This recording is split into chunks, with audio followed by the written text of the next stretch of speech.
चंचुला की कथा का दूसरा पाठ।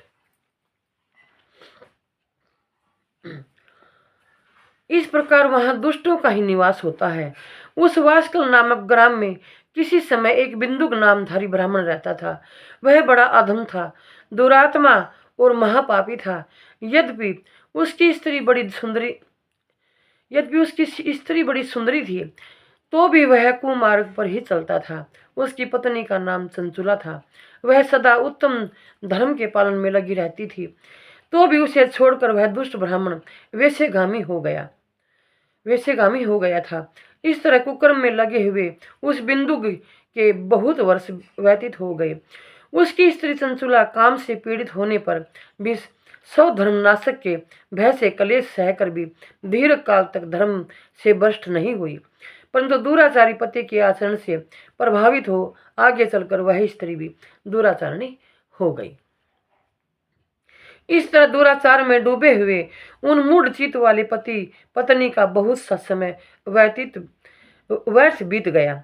तदंतर शुद्र जातीय वेश्या का पति बना हुआ वह दूषित बुद्धि वाला दुष्ट ब्राह्मण बिंदुक समय अनुसार मृत्यु को प्राप्त हो नरक में जा पड़ा।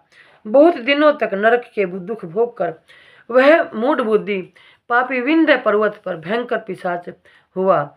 इधर उस दुराचारी पति बिंदु के मर जाने पर वह मूढ़ हृदय चंचुला बहुत समय तक पुत्रों के साथ अपने घर में ही रही। एक दिन देवयोग से किसी पुण्य पर्व के आने पर वह स्त्री भाई बंधुओं के साथ गोकर्ण क्षेत्र में गई। तीर्थ यात्रियों के संग से उसने भी उस समय जाकर किसी तीर्थ के जल में स्नान किया। फिर वह साधारणतया मेला देखने की दृष्टि से बंधुजनों के साथ यत्र यत्र घूमने लगी। घूमती घामती किसी देव मंदिर में गई और वहां उसने एक देवज्ञ ब्राह्मण के मुख से भगवान शिव की परम पवित्र एवं मंगलकारिणी उत्तम पौराणिक कथा सुनी। कथावाचक ब्राह्मण कह रहे थे कि जो स्त्रियां पर पुरुषों के साथ व्यभिचार करती हैं, वे मरने के बाद जब यमलोक में जाती हैं, तब यमराज के दूत उनकी योनि में तपे हुए लोहे का परिग डालते हैं।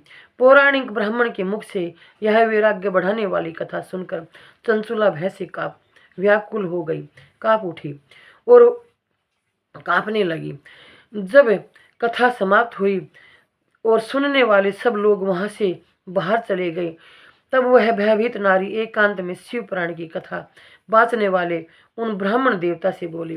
चंचुला ने कहा कि ब्राह्मण, मैं अपने धर्म को नहीं जानती थी, इसलिए मेरे द्वारा बड़ा दुराचार हुआ है। स्वामी, मेरे ऊपर अनुपम कृपया करके आप मेरा उद्धार कीजिए। आज आपके वैराग्य रम से ओतप्रोत इस प्रवचन को सुनकर मुझे बड़ा भय लग रहा है। मैं कांप उठी हूँ और मुझे इस संसार से वैराग्य हो गया है। मुझ मूढ़ चित्त वाली पापनी को धिक्कार है। मैं सर्वथा निंदा के योग्य हूँ, कुत्सित विश्व में फंसी हुई हूँ और अपने धर्म से विमुख हो गई हूँ। हाय, न जाने किस किस घोर कष्टदायक दुर्गति में मुझे पड़ना पड़ेगा, और वह कौन बुद्धिमान पुरुष कुमार्ग में मन लगाने वाली मुझ पापनी का साथ देगा। मृत्यु काल में उन भयंकर यमदूतों को मैं कैसे देखूंगी? जब वे बलपूर्वक मेरे गले में फंदे डालकर मुझे बांधेंगे, तब मैं कैसे धीरज धारण कर सकूंगी? नरक में जब मेरे शरीर के टुकड़े टुकड़े किए जाएंगे, उस समय विशेष दुख देने वाली उस महायातना को मैं वहां कैसे सहूंगी? इस तरह वो बार बार कहती रही और कराती रही और कांपती रही। हाय, मैं मारी गई, मैं जल गई, मेरा हृदय विदीर्ण हो गया और मैं सब प्रकार से नष्ट हो गई, क्योंकि मैं हर तरह से पाप में ही डूबी रही हूँ। ब्राह्मण, आप ही मेरे गुरु, आप ही माता और आप ही पिता हैं। आपकी शरण में आई हुई मुझ दीन अबला का आप ही उद्धार कीजिए, उद्धार कीजिए, उद्धार कीजिए। बार बार उस तरह कहती रही पंडित जी से।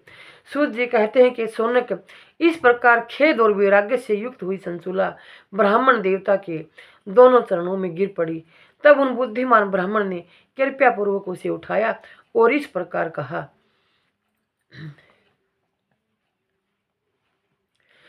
चंचुला की प्रार्थना से ब्राह्मण का उसे पूरा शिव पुराण सुनाना और समय अनुसार शरीर छोड़कर शिवलोक में जा चंचुला का पार्वती की सखी एवं सुखी होना अगले अध्याय में सुनना। नमः शिवाय भगवान शिव, नमः शिवाय। हे भगवान, हे देवादिदेव महादेव, हम सब पर आपकी कृपा दृष्टि बनी रहे, हम सबको सद्बुद्धि ज्ञान धन का आशीर्वाद करे। जो भी इस कथा को सुने और सुनाए आपकी कृपा दृष्टि का और आशीर्वाद का पात्र बने। नमः शिवाय।